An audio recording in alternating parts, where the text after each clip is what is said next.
The blast wave hits the apartment blocks of Kapotnya before the sound does, and the only oil refinery inside Russia's capital erupts 15 kilometers from the Kremlin. It is not yet 6 in the morning, June 18, 2026. The steel roof of a fuel tank, a disc the size of a house, is tumbling end over end through an orange sky. Car alarms wake up whole streets. Heat rolls across the river. By mid-morning, Moscow's mayor, Sergei Sobyanin, will claim 194 attack drones shot down on the approaches to his city, the largest drone raid Moscow has faced in the entire war. The number is offered as a victory. Stand in Kapotnya, under a column of black smoke climbing a kilometer into the morning sky, and it reads very differently. The drones that mattered got through. On a road outside the refinery fence, a shaking phone camera catches an air defense missile tearing off its launcher over the rooftops, and behind it, low and slow, buzzing like a moped in the clouds, the next one is already inside the city.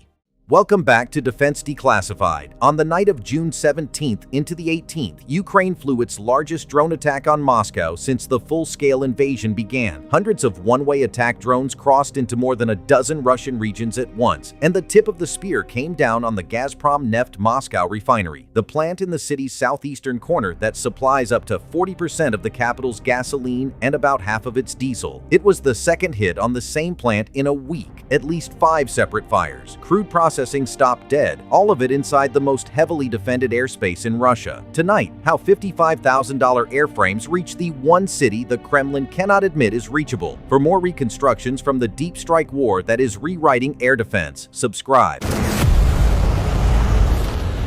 4 nights earlier, it was Kyiv that burned. On June 14th, by Ukraine's own Air Force count, Russia put 611 drones and 70 missiles into Ukraine in a single night, one of the heaviest bombardments of the entire invasion. Shahed-type attack drones, the delta-winged one-way weapons Russia now builds by the thousand, came down among apartment blocks. At least 5 people were killed. And above the Dnipro River, fire took hold of the Dormition Cathedral of the Kyiv-Pechersk Lavra, the golden-domed heart of a monastery that has stood for almost 1,000 years, a UNESCO World Heritage Site burning on live streams around the world. When Moscow's turn came 4 days later, President Volodymyr Zelensky did not look away from it. He called it a justified response and said it was time the war ended. The response had been building for 2 years in workshops across Ukraine. Strike footage from Moscow that morning, analyzed by the Ukrainian defense outlet Militarny, shows at least 3 different weapons over the city. The workhorse is the FP-1, a fixed-wing, propeller-driven strike drone from the Ukrainian firm Firepoint. It costs about $55,000, carries a warhead of 60 kilograms or more, reaches 1,600 kilometers, and rolls off production lines at more than 100 airframes a day. Beside it flies the An-196, the drone Ukraine calls Liutyi, the Fierce One, the original deep strike bomber of this war, a 1,000-kilometer class machine that has been putting holes in Russian refineries for 2 years. And with them flies the Bars, a jet-powered strike drone thrown off its launcher by a solid-fuel booster before a compact turbojet takes over, the fast mover of the swarm. The target had been chosen with a map and a match. The Moscow oil refinery sits in Kapotnya, hard against the Moskva River in the city's far southeast, so close to the center that its flare stack is a landmark on the southeastern skyline. It has fueled the capital since the 1930s. Its modern heart is the Europlus combined refining unit, the flagship upgrade Gazprom Neft finished in 2020. And on June 16th, 2 nights before the big raid, drones had already reached it once and started the first fire. The second punch was already being fueled. Moscow just did not know how heavy it would be.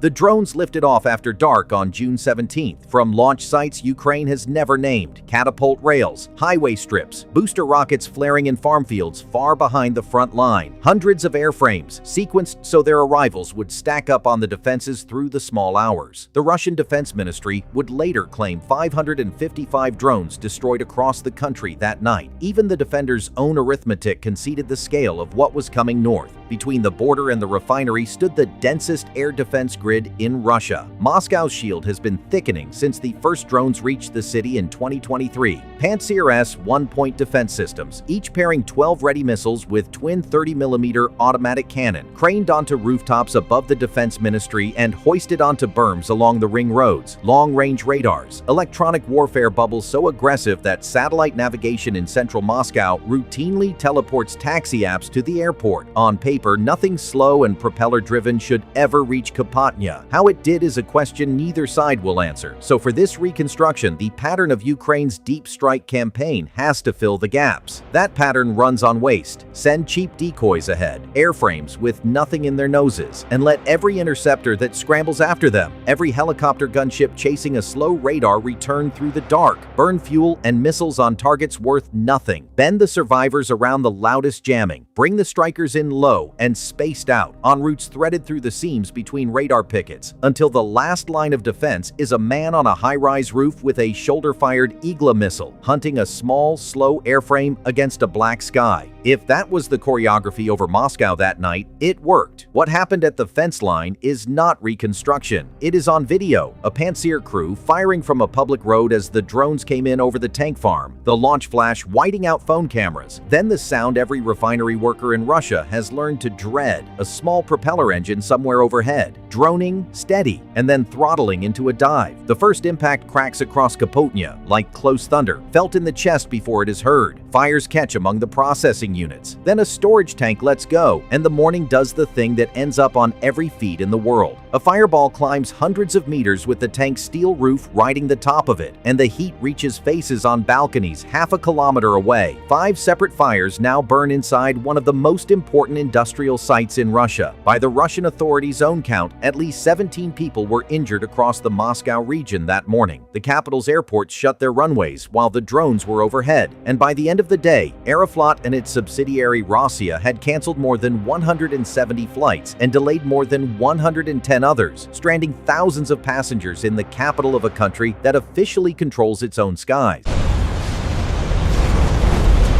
For days, Gazprom Neft said as little as possible. The industry said more. Industry sources told Reuters that the drones had found the plant's Euro Plus combined refining unit, the modernized core of the entire refinery, along with secondary units around it. Crude processing halted, and those same sources put the recovery in a place no official statement would go. Likely no full restart before 2027. If that holds, the plant that feeds up to 40% of Moscow's gasoline market stays dark deep into next year. Do the fuel math for a city of 13 million people. Every liter the refinery no longer makes has to come from somewhere else, hauled in by rail from plants hundreds of kilometers away. Across depots and pumping stations, these same drones have already proven they can reach. Russia had spent the spring watching strikes walk through its refining belt, terminal by terminal, tower by tower. Now the campaign had reached the one place that was supposed to be beyond reach. Then there is the arithmetic of the shield itself. 194 drones down on the approaches to Moscow, by the mayor's count. And the count may well be honest. But every intercept spends a missile over a crowded capital, where every miss and every falling wreck comes down on somebody's street, and a shield that stops 194 attackers and still lets a handful through is, for an oil refinery, not a shield at all. A refinery is acres of fuel, pressure, and heat stacked in the open. A handful is enough. The Kremlin's deeper problem is that the exchange only runs one way. Firepoint builds an FP-1 for roughly the price of a family car. The interceptor missiles, the scrambled jets, the closed runways, the 170 canceled flights, the months of repairs at the refinery. All of it lands on the other side of the ledger. Ukraine did not need to beat Moscow's air defenses that night. It needed to make them irrelevant at one specific address, twice in 1 week. It got both. Muscovites filmed the smoke over Kapotnya from balconies and traffic jams, a black column standing on the southeastern skyline, visible on a clear morning from the walls the whole country is built around. For more than 4 years, the war had mostly been something the capital watched on television. On June 18th, it was out the window, and the factory that put it there has already shown what comes next. That same month, at a defense exhibition in Paris, Firepoint unveiled extended-range versions of its strike drones, built to fly not 1,600 but 2,700 kilometers, and behind them waits a weapon in a different class entirely. The FP-5 Flamingo, a ground-launched cruise missile with a warhead of more than 1,000 kilograms and a claimed range of 3,000 kilometers, built for the day Ukraine stops setting Russia's industry on fire and starts taking it apart. What one of those does to a target that drones can only burn. That story, next time on Defense Declassified. Until then, stay sharp.